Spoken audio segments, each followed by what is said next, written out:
Bapak, Ibu, dan Saudara yang dikasihi oleh Tuhan, berjumpa kembali di ibadah streaming pada hari ini. Bagaimana kabar Anda? Tentunya Anda mengharapkan bahwa Anda dalam kondisi yang sehat dan tiada satu apapun. Kita tetap ibadah di rumah bersama dengan keluarga. Tentunya kita berharap bahwa ibadah di rumah tidak mengurangi kita di dalam mencerna kebenaran firman Tuhan. Di masa pandemi ini, kita patut bersyukur di mana kondisi kita selalu dalam keadaan sehat. Itulah harapan kita, dan kita mengharapkan bahwa hal itu terjadi dalam kehidupan kita, yaitu Tuhan memberkati kita dengan kesehatan. Nah, saudara yang terkasih dalam nama Tuhan, kita masih berbicara mengenai kemerdekaan. Segala minggu yang lalu saya menyampaikan kebenaran firman Tuhan tentang kemerdekaan sejati, dan kali ini bagaimana kita mengisi kemerdekaan ini dan kita hidup di dalam kemerdekaan secara rohani. Namun saudara, sebelumnya kita akan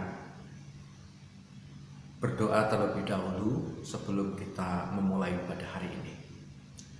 Terima kasih Bapa, kami menyerahkan ibadah hari ini dalam tangan kuasa-Mu. Engkau memberkati dan Tuhan menyertai kami. Dan biarlah ibadah streaming ini bisa menjadikan kami kuat di dalam iman, walaupun tidak bertatap muka secara langsung, namun kami memaknai kebenaran firman-Mu dengan baik, dan iman kami boleh untuk bertambah. Di dalam nama Tuhan Yesus kami berdoa. Amin. Sebelumnya ada satu pujian yang kita akan pujikan bersama-sama, yaitu Yesuslah Tuhan yang layak ditinggikan. Mari kita akan memuji Tuhan bersama-sama.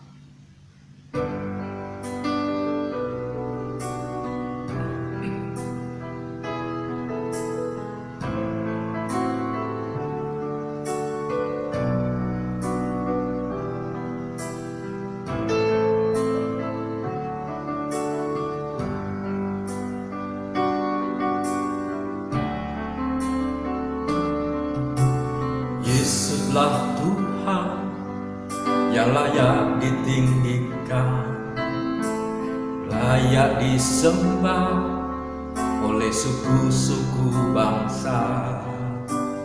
Dengan darah-Mu Kau telah tebus dosaku, genapi Tuhan firman-Mu atas negeriku. Hatiku rindu melihat kemuliaan-Mu, hatiku rindu melihat curahan kuasa-Mu di tanah tercinta, negeriku Indonesia. Ku berdoa Indonesia penuh kemuliaan-Mu, Indonesia bagi kemuliaan-Mu.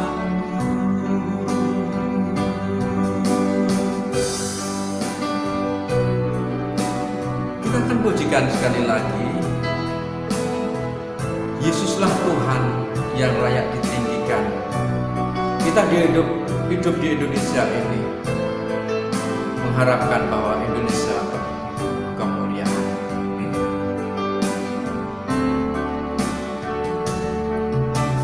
Yesuslah Tuhan yang layak ditinggikan, layak disembah oleh suku-suku bangsa. Dengan darah-Mu Kau telah tebus dosaku, genapi Tuhan firman-Mu atas negeriku. Hatiku rindu melihat kemuliaan-Mu. Hatiku rindu melihat curahan kuasa-Mu di tanah tercinta, negeriku Indonesia. Ku berdoa Indonesia, penuh kemuliaan-Mu Indonesia, bagi kemuliaan-Mu. Ya Allahku, nyatakan kemuliaan-Mu. Ya Allahku, nyatakan curahan kuasa-Mu di tanah tercinta, negeriku Indonesia.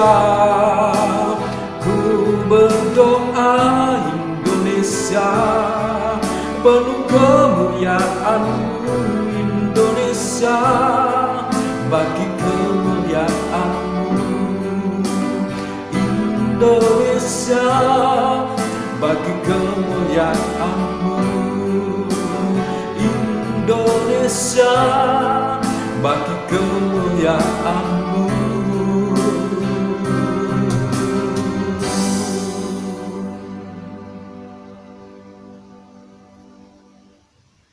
Saudara, pujian ini mengantar kita mendengarkan kebenaran firman Tuhan. Saudara, pujian ini mengantar kita untuk mendengarkan kebenaran firman Tuhan di hari ini. Sebelum kita akan mendengarkan kebenaran firman, mari kita akan berdoa terlebih dahulu. Segala puji syukur Tuhan kami naikkan di hadirat-Mu, Engkau yang maha tinggi, Engkau yang maha mulia. Dan biarlah Tuhan, di hari kemerdekaan ini kami boleh untuk memaknai kemerdekaan dan mengisi kemerdekaan ini dengan penuh iman kepercayaan kami kepadamu, yaitu Yesus Kristus sebagai Tuhan dan Juru Selamat kami. Ajarilah kami Tuhan untuk selalu hidup seturut dengan kehendak-Mu. Di dalam nama Tuhan Yesus kami berdoa. Amin. Bapak, Ibu, dan Saudara yang dikasihi Tuhan, kebenaran firman Tuhan hari ini diambil dari surat Kolose pasal 3 ayat 9 sampai dengan yang 10. Demikian bunyi firman Tuhan.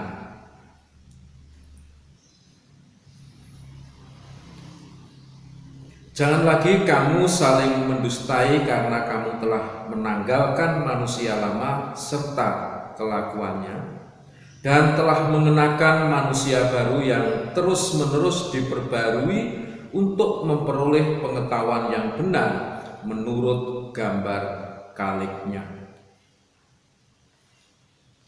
Tema hari ini, hidup dalam kemerdekaan. Jikalau kemarin, minggu yang lalu, temanya adalah kemerdekaan sejati, dan saat ini bagaimanakah kita setelah mendapatkan kemerdekaan yang datangnya dari Tuhan Yesus Kristus oleh karena kematiannya di kayu salib. Kali ini kita akan mendengarkan kebenaran firman hidup dalam kemerdekaan. Saudara yang terkasih di dalam nama Tuhan Yesus, perjuangan untuk mempertahankan kemerdekaan sama pentingnya berjuang untuk mendapatkannya. Jadi mengisi dan mempertahankan kemerdekaan memang sulit. Tetapi dalam kehidupan kita sebagai orang yang sudah percaya kepada Yesus, tentunya kita harus mengisi hidup kita, mengisi hari-hari kita sesuai dengan apa yang Tuhan sudah berikan kepada kita. Kita menghormati para pejuang, pahlawan kita. Sebagai umat Kristiani, hidup di negara Indonesia yang sudah merdeka ini, kita harus mengisinya dengan hal-hal yang positif. Kita sebagai anak-anak Tuhan harus memberikan teladan kepada mereka di mana kita adalah orang-orang yang percaya kepada Yesus. Tunjukkan kasih itu kepadanya. Saudara, terjadi dalam kehidupan umat Kristen bagi orang yang sudah percaya kepada Yesus, dimerdekakan dari dosa. Seharusnya hidup merdeka tetap dalam kemerdekaan dari dosa itu sendiri. Kita bersyukur oleh karena kita hidup di negara Indonesia, kita dipercaya boleh berinteraksi, kita boleh untuk mengekspresikan diri sebagai orang Kristen, anak-anak Tuhan yang dipercaya, diberi kesempatan untuk mengekspresikan diri kita. Namun kita harus hidup sesuai dengan apa yang dikehendaki oleh firman Tuhan. Ada 3 hal yang bisa saya sampaikan dalam kebenaran firman Tuhan kali ini. Bagaimanakah kita hidup dalam kemerdekaan ini, mengisi hari-hari kita ketika kita hidup di dunia ini, hidup di Indonesia ini, mengisi kemerdekaan. Yang pertama adalah kita harus sadar diri posisi kita yang baru. Artinya adalah kita menyadari diri kita sendiri sebagai orang-orang Kristen yang sudah ditebus oleh karena dosa-dosa dalam hidup kita. Hidup baru, harus sadar diri, menyadari bahwa kita adalah orang Kristen. Status kita bukan hanya Kristen secara KTP, tetapi kita menunjukkan, menyadari diri kita bahwa kita adalah anak-anak Tuhan. Di dalam Kolose pasal 3 ayat yang ke-13 berkata demikian, sabarlah kamu seorang terhadap yang lain, dan ampunilah seorang akan yang lain apabila yang seorang menaruh dendam terhadap yang lain, sama seperti Tuhan telah mengampuni kamu, kamu berbuat jugalah demikian. Sabar, ajaran Yesus Kristus adalah salah satunya adalah sabar. Kita mengasihi satu dengan yang lain seperti yang Yesus ajarkan dalam kehidupan kita. Menyadari kita adalah anak-anak Tuhan yang hidup di dalam kasih Kristus. Apabila seseorang menaruh dendam dalam kehidupan kita, apakah kita harus juga dendam kepadanya? Saya katakan tidak. Kita mengasihi, kalau perlu kita mendoakan mereka. Kita berusaha untuk mendekat kepada mereka, supaya dalam kehidupan kita, bagaimanakah kita tidak ada rasa dendam kepada orang lain. Dendam adalah akan menimbulkan perasaan emosi, ekspresi diri yang emosi yang sangat tinggi, sehingga kita akan hidup dalam kungkungan rasa dendam itu. Mintalah kepada Tuhan. Seperti dalam surat 1 Petrus pasal yang ke-5 ayat yang ke-8 berkata demikian.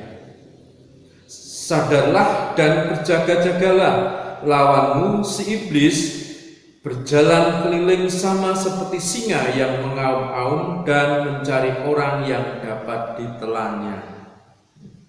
Sadar dalam kehidupan kita dan berjaga-jaga. Menyadari diri sebagai orang Kristen, status kita adalah status anak-anak Tuhan.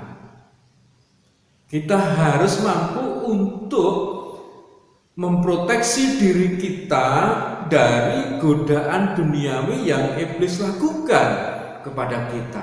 Jangan beri kesempatan iblis untuk menguasai hati dan pikiran kita. Jangan beri kesempatan iblis untuk selalu menggoda dengan iming-iming yang membuat hidup kita di dunia ini mungkin kita merasa enak secara duniawi. Dan juga di dalam surat Efesus pasal yang ke-6 ayat yang ke-11 dikatakan demikian. Saya ingin bacakan bagi Bapak Ibu Saudara. Kenakanlah seluruh perlengkapan senjata Allah supaya kamu dapat bertahan melawan tipu muslihat iblis. Iblis selalu menggunakan kesempatan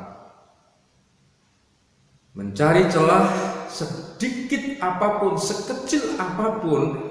Kalau kita lengah untuk memberi kesempatan kepada iblis menguasai hati dan pikiran kita, rasa dendam itu akan selalu ada dalam kehidupan kita. Sadar diri, kita sebagai orang yang percaya kepada Yesus, posisi kita adalah posisi sebagai orang yang percaya kepada Yesus. Nah, saudara yang dikasihi oleh Tuhan, yang kedua adalah meninggalkan pola pikir lama kita. Pola pikir lama kita. Pikiran lama kita adalah pola pikir yang mungkin sebelumnya kita adalah orang yang penuh dengan dosa, orang yang penuh dengan perbuatan yang tidak berkenan di hadapan Tuhan. Tetapi oleh karena kita sebagai orang yang sudah percaya kepada Yesus Kristus, kita harus meninggalkan pola pikir lama. Kita menatap pada kehidupan yang baru. Di dalam Kolose pasal yang ke-1 ayat yang ke-9 dan 10, firman Tuhan berkata demikian. Sebab itu sejak waktu kami mendengarnya, kami tiada berhenti-henti berdoa untuk kamu. Kami meminta supaya kamu menerima segala hikmat dan pengertian yang benar untuk mengetahui kehendak Tuhan dengan sempurna.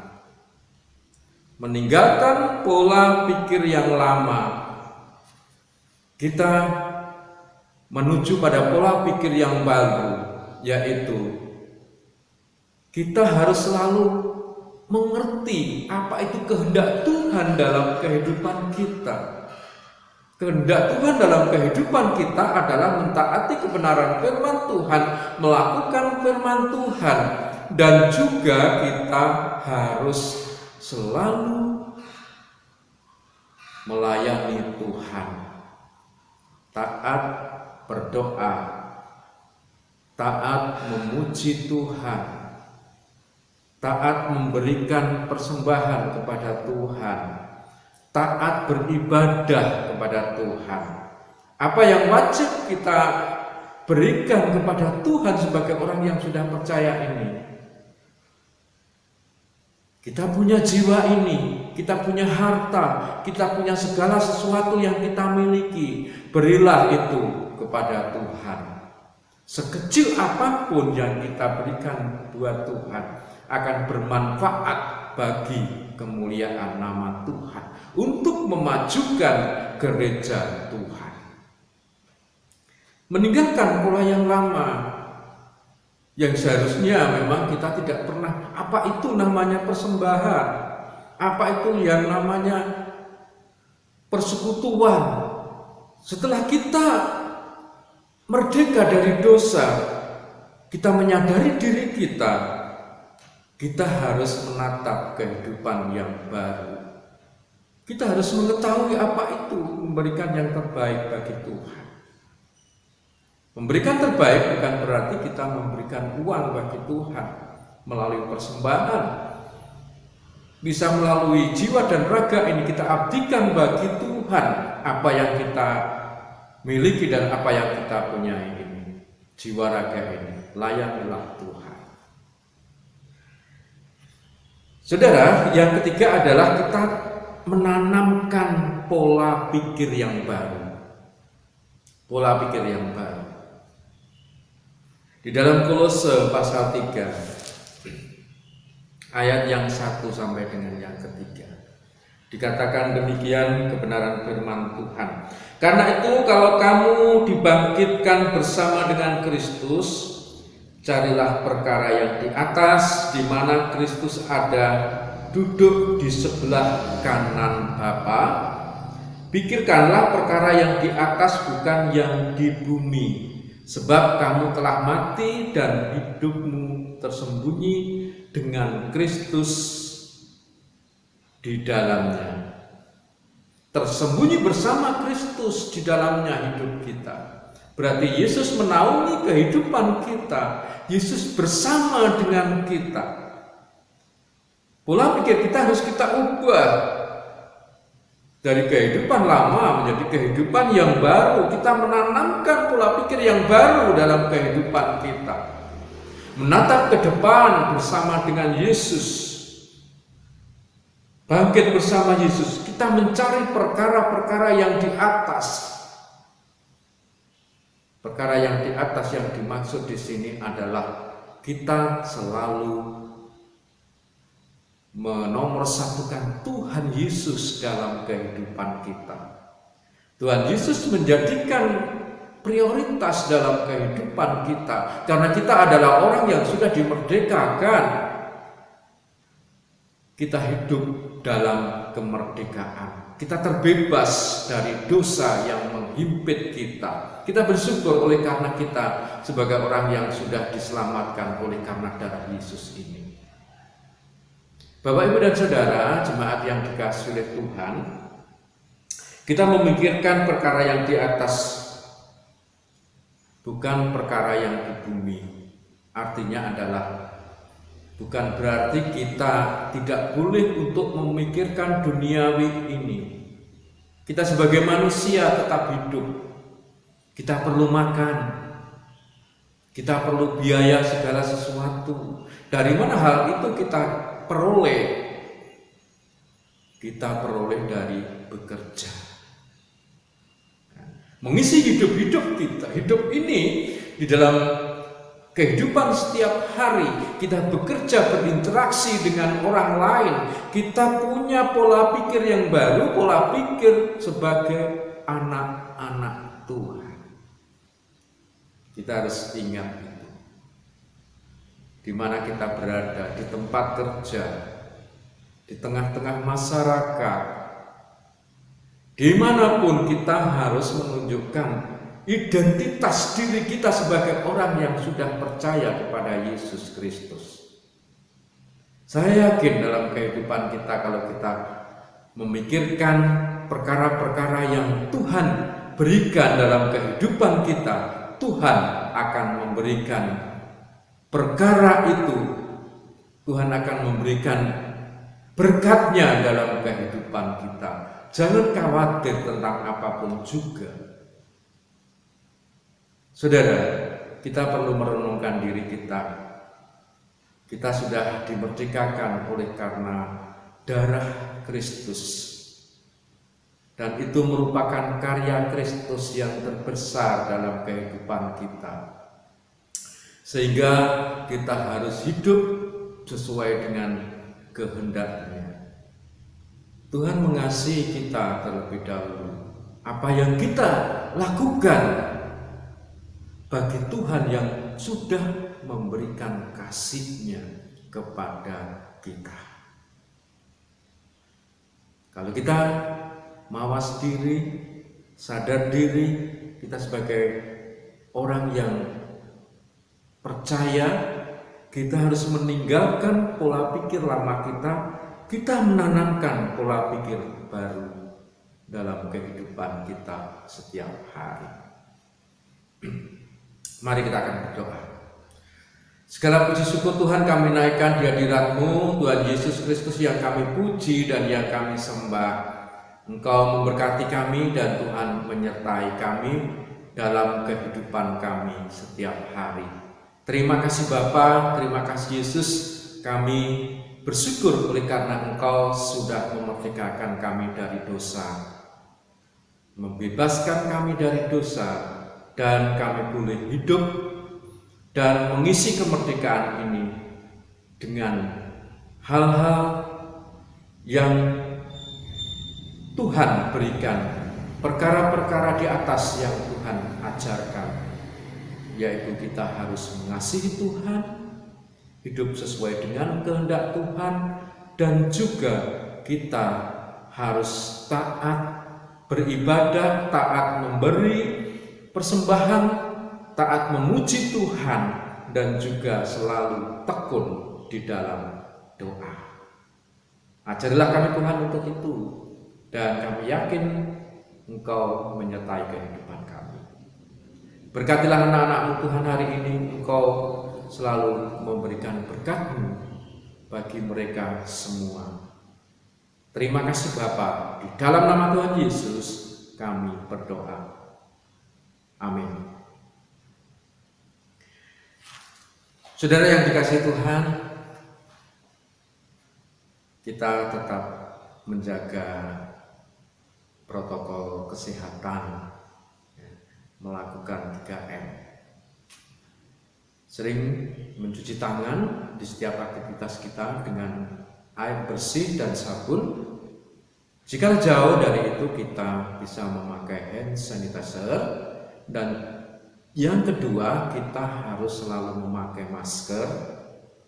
Yang ketiga adalah kita menjaga jarak aman kita. Juga kita menjauhi kerumunan, mengurangi mobilitas, masih tetap di rumah saja. Salam sehat.